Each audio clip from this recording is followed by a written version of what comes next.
Alors, 1, 2, 3. C'est parti, Greg. Je suis prête quand tu veux.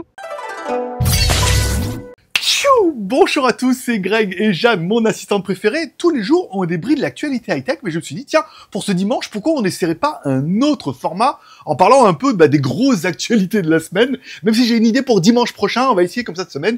On verra vos retours, ce que vous en pensez, est-ce qu'on gardera ça, voilà. Il y a eu pas mal de choses cette semaine qui sont tournées sur les réseaux. J'aimerais qu'on en parle. On va commencer par les politesses. Comment vas-tu, Jeanne? Je vais très bien, Greg. Merci de demander. Toujours ravi de tester de nouveaux formats avec toi. Et toi, prêt à discuter des buzz de la semaine? Bah écoute, oui, on a pas mal de choses plutôt sympas cette semaine. Bon, j'aimerais que tu nous parles un petit peu de la première news, qui est la sortie sur les réseaux qu'on ne citera pas, à moins que vous l'ayez vu au cinéma, du nouveau film Kraven. Est-ce que tu peux nous parler un petit peu, nous donner au moins le synopsis de ce film? Alors, le film Kraven le chasseur est une adaptation de l'univers Marvel, mettant en avant l'un des ennemis emblématiques de Spider-Man. Le synopsis est plutôt simple. On suit Sergei Kravinov, un chasseur hors pair dans sa quête de vengeance et de rédemption, le tout avec une dose de super-pouvoir et de violence. L'histoire explore ses origines, son lien familial compliqué et sa transformation en prédateur ultime. Le film est porté par Aaron Taylor Johnson, connu pour ses rôles dans Kick-Ass et Bullet Train. Ah ouais. Malgré une bande-annonce prometteuse, le film a suscité des réactions mitigées. Certains saluant l'action et les visuels, mais d'autres critiquant le scénario, jugé un peu creux. C'est vrai. Qu'est-ce que tu en as pensé, toi? Alors, moi, je l'ai vu au cinéma, bien évidemment. Je m'attendais vraiment à pire. C'est vrai qu'il a été quand même pas mal défoncé sur Internet. Je m'attendais vraiment à pire. Et en fait, ça va. Les effets spéciaux sont un peu moyens. Les scènes d'action sont pas ultra violentes, mais ça va. L'histoire, elle est pas si mal que ça. On a les gros, c'est du Marvel, donc du coup, on a les gros méchants, on a le rhinocéros, après, il y en a son frère, il y a son père qui est donc Russell Crowe.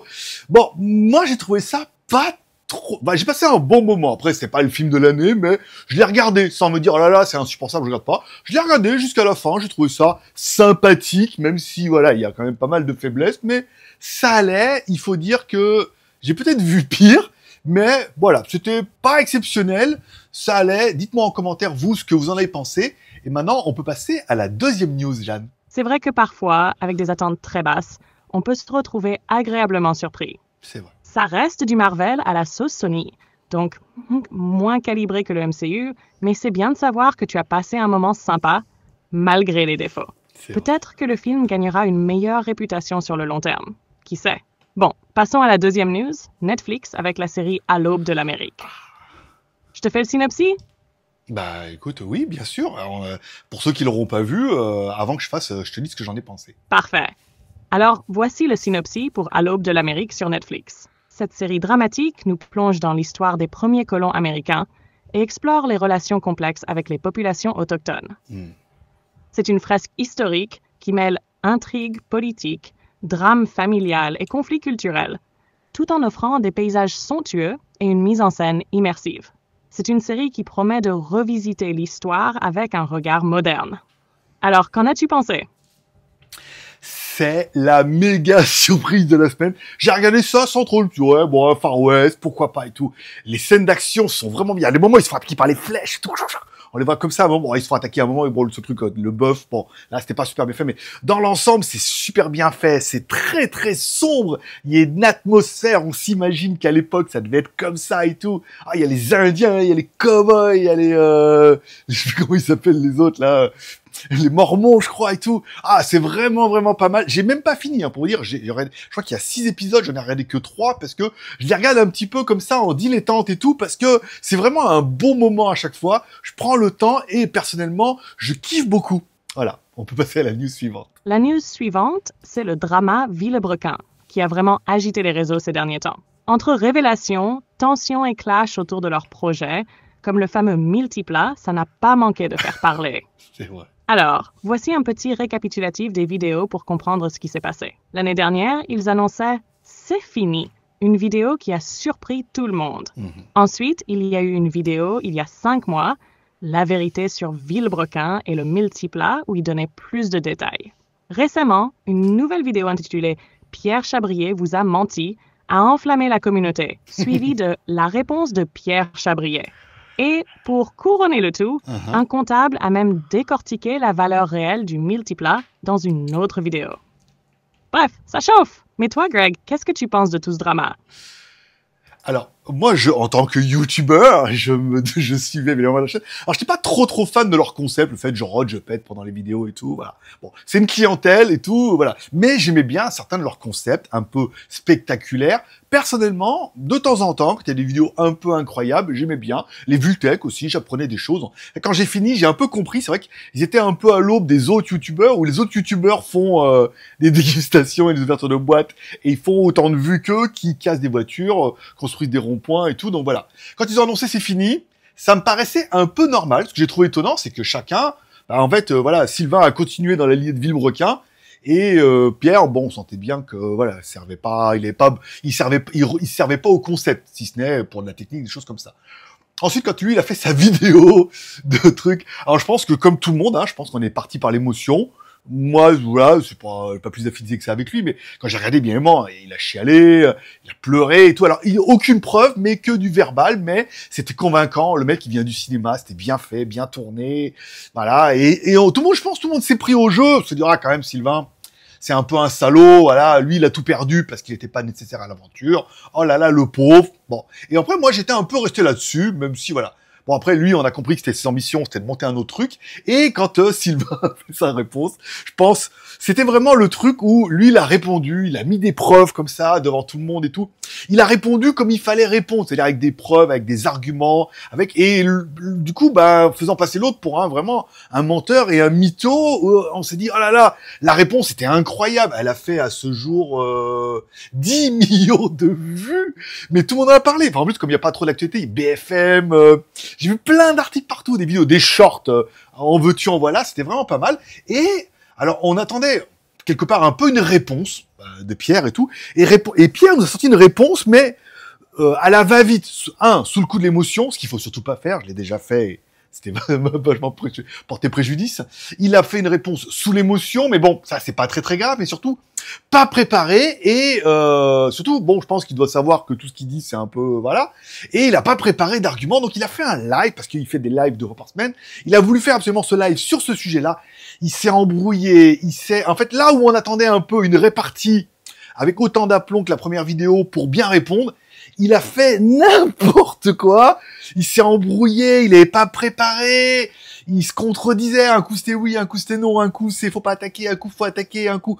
Et vraiment, je pense que ça a fini de sceller en fait son propre sort où il n'aurait pas fait ça, ça aurait été déjà assez catastrophique. Mais là, c'était vraiment, comme on dit, il a lui-même mis les clous à son propre cercueil et tout.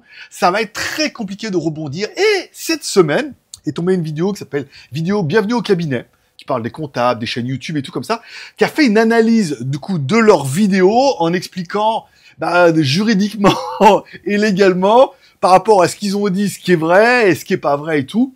Lui, je crois qu'il est passé en top tendance aussi dans ses vidéos.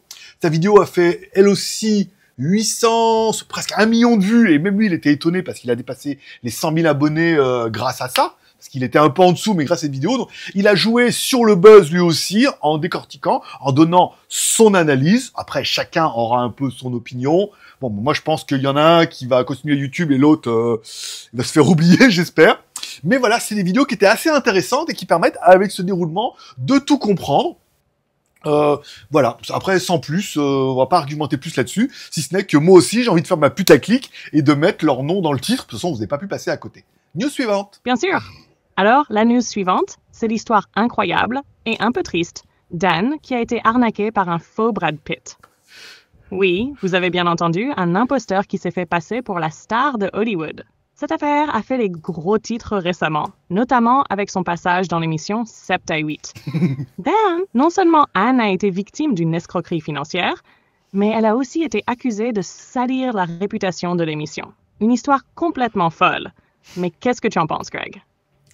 Alors, est-ce qu'on est dans un cas classique d'arnaque ou il y a un truc plus profond derrière tout ça? C'est vrai que je peux voir quand tu arrêtes de parler. Alors, j'ai suivi ça sur les réseaux parce que, en fait, j'ai vu passer le truc, mais ça m'a pas, voilà, j'ai vu passer ça dans les news et tout, arnaqué par un papy. J'ai pas capté, mais il y a eu tellement de sortes de trucs. Alors, on peut remercier Anne qui a sauvé Sylvain. déjà. Ça serait peut-être la seule conclusion qu'on va faire. Elle a sauvé Sylvain, où tout le monde ne parlait que de lui. Et là, du coup, tout le monde s'est mis sur Anne, qui s'est fait arnaquer par un faux Brad Pitt. Et c'est vrai que quelque chose qu'on comprend assez bien dans l'émission 7 à 8, assez mal, puisque je rappelle, les journalistes sont là pour vous raconter un peu leur version. Le problème, c'est que je me suis déjà fait, pour ceux qui savent, je me suis déjà fait niquer par Capital, moi aussi. C'est-à-dire que quand ils viennent, en fait, il y a une vérité, d'accord? Mais on a tendance à raconter un peu notre vérité. C'est-à-dire la vérité qui nous arrange pour que ça aille dans notre sens. On est d'accord. Mais la vérité est là, mais on l'arrange, ok? Eux filment pendant 2 ou 3 jours. Et eux, malheureusement, bah, du coup, ils prennent cette vérité et ils l'arrangent surtout à leur sauce, encore une fois. Mais la vérité reste là. Ce qui fait qu'à la fin, en fait, bah, toi, tu t'es dit merde. Ils ont pas été dans le sens que je veux, ils ont été dans le sens qu'ils voulaient, mais la vérité est toujours là, le noyau est toujours là. C'est pour ça que tu peux pas les attaquer. Puisque ça te plaît pas, mais c'est pas, ça reste la vérité. Là, ça pourrait pareil. Le problème, c'est qu'elle, elle s'est fait arnaquer sur 1 an et demi, petit à petit. Et après, on se rend pas compte. 1 an et demi, comme c'est long, de recevoir un message par jour, d'entretenir quelque chose avec quelqu'un, de trucs. Alors, je me suis dit, putain, moi, après cette histoire, comment je peux vous raconter que j'ai une relation amoureuse avec Angelina Jolie? Vous allez jamais me croire. Non, mais, revenons-en à nos moutons. Donc, c'était vraiment 1 an et demi. C'est-à-dire que les mecs l'ont travaillé au corps. Eh, salut, nanana. Ça va, nana, sympathiser tous les jours un petit message. Donc, c'est vrai que si on prend sur 1 an et demi les faits les plus grossiers qu'elle a reçu au milieu de tout ce qu'elle a dû recevoir, qui était bien propre, et qu'elle s'est laissée, comme elle dit, elle était un peu en désert affectif, c'est-à-dire, elle s'entendait pas avec sa mari, elle est séparée, là, il y a une dame, ils ont dû discuter un peu potin, c'était bien, elle lui dit, j'ai un fils, nanana.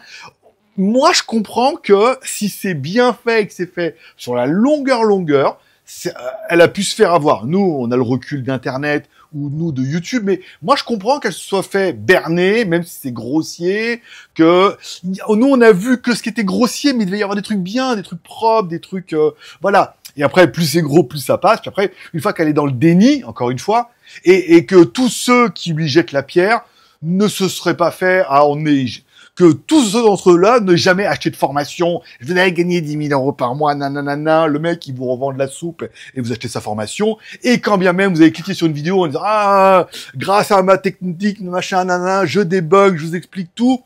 On s'est tous fait avoir un jour ou l'autre à notre échelle, soit parce qu'on a été candide et on a cru que voilà, il a dit qu'on pouvait, on a essayé, ça marchait pas, ou alors donner de l'argent et après bon, il y a un niveau et tout.